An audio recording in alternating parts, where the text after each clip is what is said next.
we're doing here today? We are at, I think it's the 11th South Carolina State Chili Cook-Off. It should be the 12th. This is the 2020 Chili Cook-Off held in 2021. We pushed the 2021 back twice until we ultimately had to just call it off. And this is the first opportunity we've had this year to have it. We've had it. I think we're used to having a public engaged event, more of a festival, downtown festival atmosphere, and we were able to do it without that. We had to make this call well before that was allowable, and so we're having kind of a cooks only private event. The winners will qualify for the World Championships, and we're fully sanctioned event. We're just without the family festival atmosphere this year, and hopefully next year we'll get into that. Do you know how many cooks you got this year? We have 25 here today. We'll have about that many, probably a few less for tomorrow, and 21 in red chili, probably about 17 or 18 in green and home style, and then salsa was about 14 competitors, I believe. It's about the salsa category is fairly new. It kind of comes and goes from time to time. It was veggie chili the last cook-off we had, and it's back to salsa, which it was 10 years ago. So I think they're in that fourth category. They're having some flux with deciding which event is the best, but it is salsa. We had good turnout, and the others are solid. It's always red. Always red has the most. And you got people from all over the place here. We have Texas, Ohio, several from Florida and Virginia, Kentucky, Georgia, North Carolina, South Carolina, maybe Tennessee, I can't remember. I know we have staff walking around, talking to people, finding out where they're from, how they like it. Is it the first time they've come, or they come every time? And a lot of them are repeats. I'm pretty sure there's not one that's their first cook-off. And I know in past years when I've talked to them, this is one of their favorite places to visit and do this festival. They do enjoy it, and without the festival atmosphere, it takes a little away from it. And it's unfortunate that it was kind of the way it had to be this year. Now, how long have you been involved in this? Well, this would be my second. I've been involved at various levels for 10 years, but I've made awards for it. I've helped served on the committee. I've served day of. My wife has cooked in it, but this is the first time I've served on the committee. Matt Lusk, who served the committee for a long time, wanted to cook more and organize less, so we kind of brought it into under the umbrella of the Belton Alliance, which is an organization here in Belton that's the goal is to foster development and growth, and healthy growth, and we brought it under that umbrella. And I was selected. I don't know if that's the right word. I am co-chairing the Chili Cook-Off with Eleanor Dorn, who is she's serving as mayor of Belton now, but we're kind of heading up a committee that we've spread the responsibilities out, and hopefully, I know it was a lot for Matt because he took on a lot of those responsibilities himself, and we tried to say that we need to kind of spread responsibility out a little bit so it doesn't just drag one person into exhaustion to get it done. But this is my second year, first cook-off. Is Matt cooking today? Is he out? No, he's not. He is not. I think he's out of town for this weekend. It was unfortunate, but it didn't work.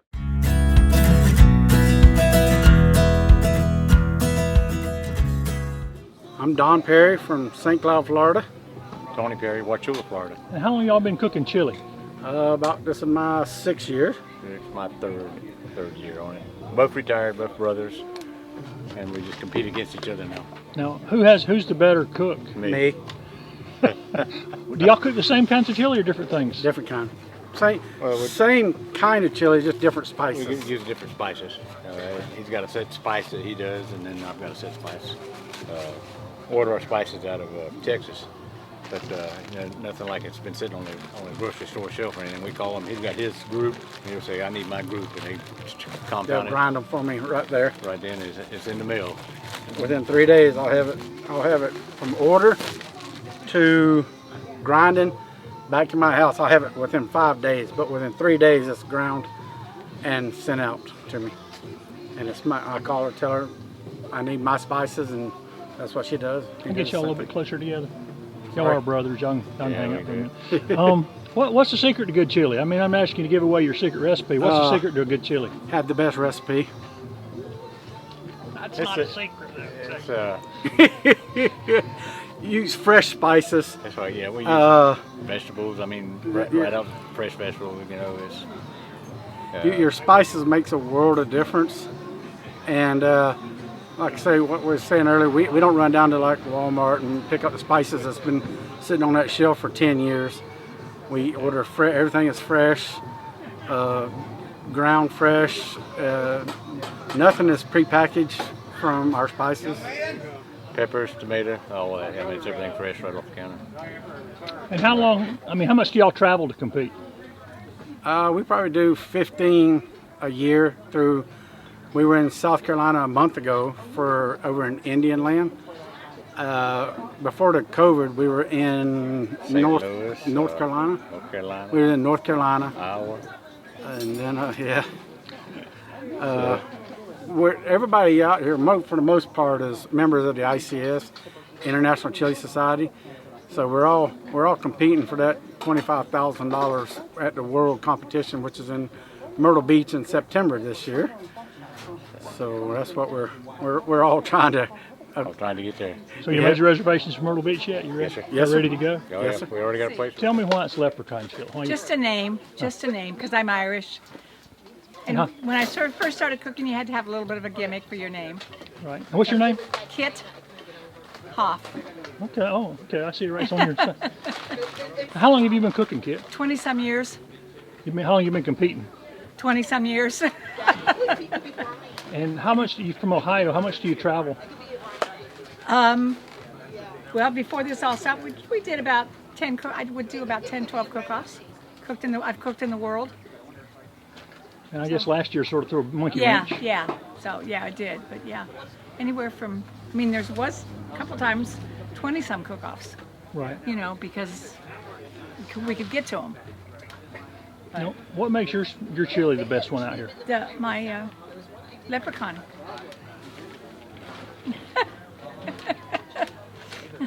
Come on. And so you plan on being at Myrtle Beach for the championship? Absolutely. Absolutely. A little different out here, not having the big festival. No, it is. it's very different. It's very different. But the location is great, even when it's downtown, and the people are nice. It's just a nice little cook-off. Enjoy it a lot.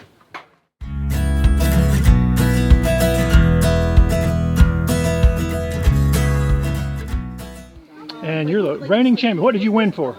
What's your specialty? Red, traditional red chili. I won $25,000 for a little pot of chili. That's That some was good nice. chili, yeah. And how long have you been cooking chili? Probably about 30 years or so. Competing the whole time?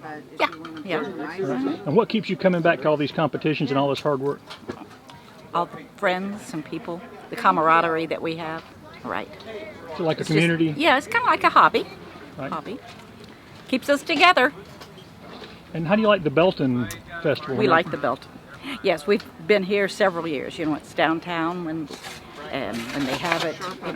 Along with the festival, it's very nice. Very nice. Right. We're glad to be here today. And you plan on winning again this year? Well, it would be nice, but yet you have to have a lot of luck, and the chili god's looking over your shoulder. Right. And where are you from? I'm from Nicholasville, Kentucky, right outside of Lexington.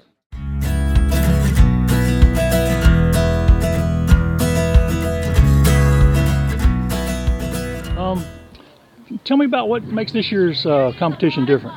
Well, this year we had to make a last-minute decision just to leave it to cooks only, the professional cooks, and we hated that for the community, but at the time the governor had not lifted regulations, so we just had to make a last-minute call. But it's worked out great. I think they're happy, and we got a great place here at the community center for them to do it, and it's beautiful weather.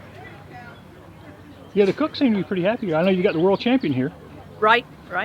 And this'll, we'll have this event today and another one tomorrow, so that gives everybody 2 chances if they want to get involved to make it to the next round. So it's So this is the 11th, or do you count last year? You don't count last year's 10th or 11th somewhere. right. I think it's 11. No, we don't count last year, even though our T-shirts and our memorabilia all has last year. But we Right. everybody understands that. Why is this always such an important time for the community to have this state cook-off here? It's bringing the world to Belton. I mean, these people are coming. We have one flew in from Texas. This is last year. I think we had somebody from Alaska. It's these people are great. They love it. They're passionate about it, and it's fun to watch them be that passionate about it, and to be a part of it is. And the community gets to. We have also the non-professional division, which the churches and the fire department, the police department, all those get involved. So it's just a way for everybody to come together and do a big community event. What's your favorite kind of chili? The Verde. Why do you like the Verde, you think? I don't know. When I first had to judge it, I was a little bit skeptical, and it's really good. I was surprised. It's a green chili and pork or chicken. It's usually a white meat, but it is delicious. That's what I just had to do the tiebreaker for. It's really good. Now, how much chili have you eaten today? I've just been called in to do the tiebreaker stuff, so I had 2 home style, 2 salsa, 3 home style, 2 Verde, and then the reds getting ready to happen. So not as much as the regular judges have. Now, what do they do with all the chili that's left over? It's up to the cooks. Sometimes when the event's going on per usual, they can share with the public, or I'm not sure, they can do what they want to with it. I'm not sure what they do with it, but you could ask the cook. And coming tomorrow, there's a sister event with this. Right, it's called Kegs and Eggs, and it just gives everybody it's a total separate event, and it just gives everybody an opportunity to qualify to go to the World again. So the people driving from really long distances, it's a 2-shot deal instead of a 1-shot deal. So Matt Lusk came up with that plan, and now he finally gets a break. He finally gets a and break. He's gonna cook, and he's not here. Was he so tired from doing all? I think so. Takes him a year It's to... overwhelming. It's a lot to take on. It's to pull off an event, even though the public's not involved. It's stressful. You want to get it right. But he's certainly been available by text and phone call to talk us through it. Our first year, Gene and I handling it together, but I think it's going well. We're proud. And next year back downtown? I hope so. That's the plan. And Matt's gonna cook next year? I hope so. We and Combo Kings normally play when we're downtown. We missed out on a lot, but we had to make that last second call, and that just seemed to be what we needed to do. And one thing you did get to do, you got to show off your rec center. Tell people who haven't seen it about your... Yeah, the armory, the South Carolina National Guard gave the city this armory years ago, and our council at the time and our rec director had the foresight to turn it into a health center. For the most part, we've got Elite Physical Therapies has an office here. We have a weight room, a fitness room, a gym. For a small town, it's just a great facility to be able to come to walk, to exercise. Our senior citizens are really taking advantage of it because they don't like driving to Anderson. Anderson's got the Y and the rec center there is great, but that's kind of tough on them. So they have loved just being able to get in their car and drive 5 minutes and come do their workout. And so does everybody else. And then of course we're starting a lot of adult league stuff like dodgeball, kickball, and then of course our regular youth rec stuff. So it's an awesome place here. You got to see it to appreciate it. I'm very proud of how this turned out, this project. What's next in Belton? What's the next event coming up? The next event is next week on May the 20th. We're going to have the unveiling of the rail trail name and kind of the ribbon cutting for it. We've got it completed all the way to Leadaport Park, so we're gonna kick that off at 5 o'clock next Thursday, and have invite all the major contributors. It's the Belton Alliance actually did that. It's a gift to the city, and it should be a fun night. The Combo Kings are gonna play that night. We'll have a food truck downtown, so it should be a great afternoon in downtown Belton.